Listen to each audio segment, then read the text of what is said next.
बिस्मिल्लाहिर्रहमानिर्रहीम। अल्लाहुम्मा सल्ली व सल्लिम अला नबीना मोहम्मद। अस्सलाम वालेकुम। क्या हाल है आप सबका? उम्मीद करती हूँ आप सब खैरियत से होंगे। एक नया सिलसिला शुरू किया था। मैं आपको डिफरेंट ऐसी चीज़ों की अफादियत बताना चाह रही थी और मैंने इस सिलसिले में आपको एलोवेरा के फ़ायदे भी बताए थे, जो कि आप लोगों को बहुत पसंद आए, आपने बड़े अप्रिशिएट किया।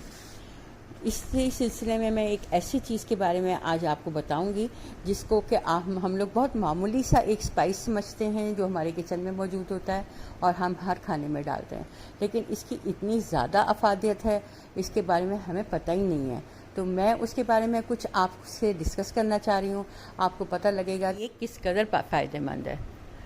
हल्दी यानी कि टर्मरिक पाउडर बहुत ज़्यादा फ़ायदेमंद है, इसकी मैं आपसे डिस्कस करती हूँ। एंटीसेप्टिक है।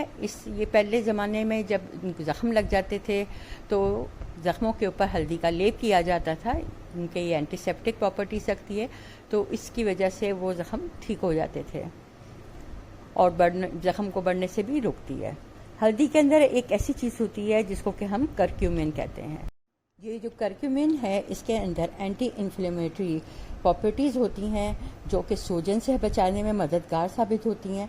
अगर जिस्म में सूजन हो तो उसको ख़त्म करने में भी काफ़ी कारआमद साबित होती है।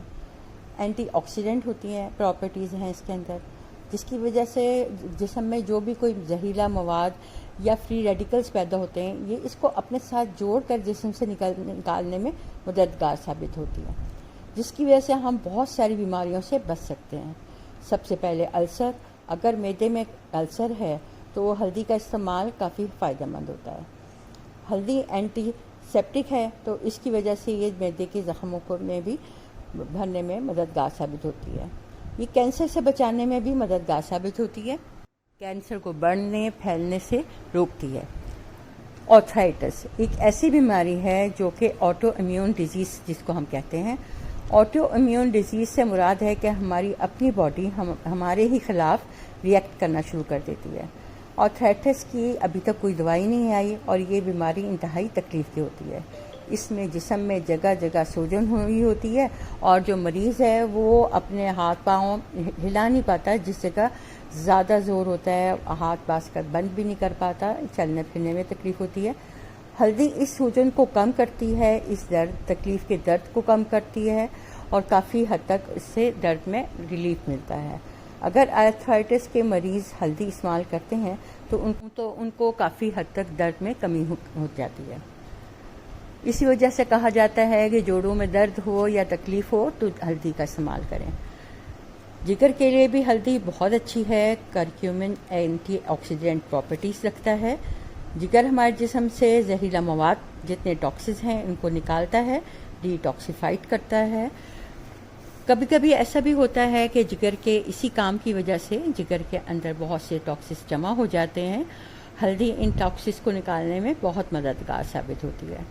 बहुत सी दवाइयाँ भी हम यूज़ करते हैं, जैसे शुगर में यूज़ कर रहे होते हैं या आर्थराइटिस में यूज़ कर रहे होते हैं, तो उन दवाइयों को लेने की वजह से भी जिस्म में बहुत से टॉक्सिस जमा हो जाते हैं और जिगर जो है उसका काम स्लो हो जाता है, उसकी जिगर को ख़राब भी कर सकते हैं। तो ये उसकी में मदद करती है और जिगर का जो प्रॉब्लम आ जाती हैं जिसके वजह से डिटॉक्सिफाइड नहीं कर पा रहा होता, तो ये उसमें हेल्प करती है और ये उन टॉक्सिस को अपने साथ लपेट के बाहर निकाल देती है, जिससे कि अंदर का सारा जो निज़ाम है वो ठीक होने शुरू हो जाता है। हल्दी कोलेस्ट्रॉल में भी बहुत मददगार साबित होती है। जो बैड कोलेस्ट्रॉल है उसको कम करती है और जो गुड कोलेस्ट्रॉल है उसको बढ़ा देती है। तो इसलिए जिनको कोलेस्ट्रॉल का प्रॉब्लम है वो ज़रूर हल्दी यूज़ करें। हल्दी हमारे इम्यून सिस्टम यानी कि क़ुव्वत मदाफ़ियत को बढ़ाने में बहुत मददगार साबित होती है। इसमें विटामिन सी की भी बहुत थोड़ी सी मकदार होती है और जो कि बहुत फ़ायदेमंद होती है। जैसे जिन दिनों कोरोना था उन दिनों विटामिन सी की भी बहुत ज़रूरत थी, तो उस वक़्त भी इसने काफ़ी काम किया। तो हमें एक हद तक 1 टेबल स्पून हल्दी सारे दिन में चाहिए होती है और एक दफ़ा में ये अंदर स्टोर नहीं होती, इसलिए इसको वक्फे से लेना चाहिए। हल्दी जो है उसका सही जो इस्तेमाल है वो ऑयल या घी कोई किसी फैट के साथ करें तो ये ज़्यादा फ़ायदेमंद होती है, अफादियत रखती है। पानी के साथ इस्तेमाल करने से इसकी अफादियत कम हो जाती है। ये क्योंकि ये अंदर जज्ब नहीं होती जब तक इसके साथ फ़ैट ना हो। तो किसी फ़ैट के साथ हम यूज़ करते हैं कि जब भी आप देखेंगे कि कोई औरत के जिसके बच्चा हुआ हो उसको हल्दी वाला दूध घी के साथ दिया जाता है। तो हम लोग समझते हैं घी जो है वो नुकसान देगा, लेकिन घी इसी वजह से दूध में डाल के बादाम डाल के हल्दी दी जाती है ताकि अंदर जो इम्यून सिस्टम जो है वो स्ट्रॉन्ग हो और अंदर की जो सोजन है जिस्म की और जो जिस्म में प्रॉब्लम है वो दूर हो। तो हल्दी वाला दूध जो है वो बेस्ट होता है ऐसे में, और हमें आम भी पीना चाहिए। दूध में भी फ़ैट की एक मिकदार होती है, इसलिए अब उसके बाद हम दूध में सिर्फ हल्दी डाल के इसको पका लें। थोड़ा सा हम उसके अंदर दालचीनी का एक पीस डाल दें, थोड़ी सी छोटी इलायची डाल दें और एक चुटकी अजवाइन डाल दें ताकि उसके अंदर बादीपन ना हो। तो ये दूध जो है इसको गोल्डन मिल्क कहते हैं और ये हल्दी को गोल्डन स्पाइस कहते हैं। तो अगर ये हल्दी वाला दूध हम पिया करें तो उससे बहुत फ़ायदा होता है।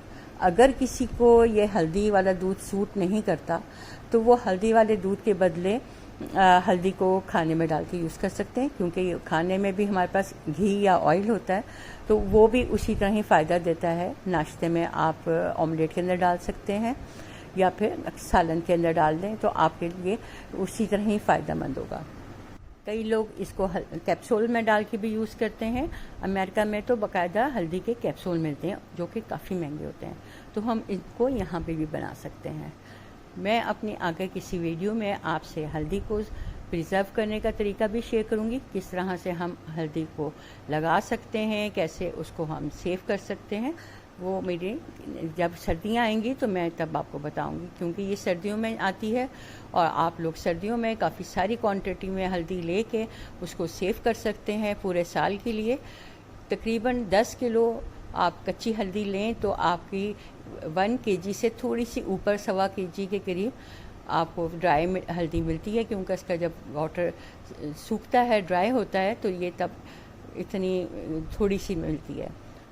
कभी कभी आपको बाज़ार से ड्राई हल्दी भी मिल जाती है, जिसको के लिए मशीन में ड्राई पीस के आपके सामने पाउडर बना के भी दे सकते हैं। तो आप वो भी ढूंढ लें, अगर आपको कहीं से मिलती है तो वो यूज़ कर लें या फिर सर्दियों में अपने लिए सेव करके रख लें। आज मैंने आपके साथ जिक्र किया है हल्दी के फ़ायदों का, तो इसी तरह मैं आपसे डिफरेंट चीज़ों के बारे में शेयर करती रहूँगी। हमारे किचन में मौजूद वो गोल्डन स्पाइसेस जिनका हमें पता भी नहीं है और हमारे के लिए, हमारी सेहत के लिए किस कदर फ़ायदेमंद है, तो वो मैं आपसे शेयर करती रहूँगी साथ साथ अपनी रेसिपी के। और आप लोग मुझे ज़रूर बताइएगा कि आपको ये सिलसिला पसंद आया है। आप लोग चाहते हैं कि मैं इस तरह की चीज़ें आपसे शेयर करूँ तो मुझे कमेंट बॉक्स में ज़रूर बताएं।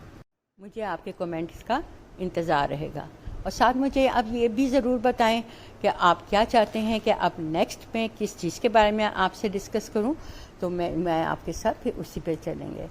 और कोई भी आपको किसी किस्म की क्यूरी हो किसी रेसिपी के बारे में, किसी चीज़ के बारे में, तो आप मुझसे कमेंट में पूछ सकते हैं। मैं पूरी कोशिश करूँगी कि आपके हर सवाल का जवाब ज़रूर दूँ। मिलेंगे एक नई रेसिपी के साथ। मज़ेदार किस्म की रेसिपी आ रही है आपके लिए, तो मेरे साथ जुड़े रहें। मेरे चैनल को सब्सक्राइब कीजिए, वीडियो को लाइक कीजिए, और आपको अगर पसंद आ रही है ये वीडियो तो अपने प्यारों में शेयर कीजिए ताकि सभी इसकी हिफाजत के बारे में जान लें। Thanks for watching. अल्लाह हाफिज़।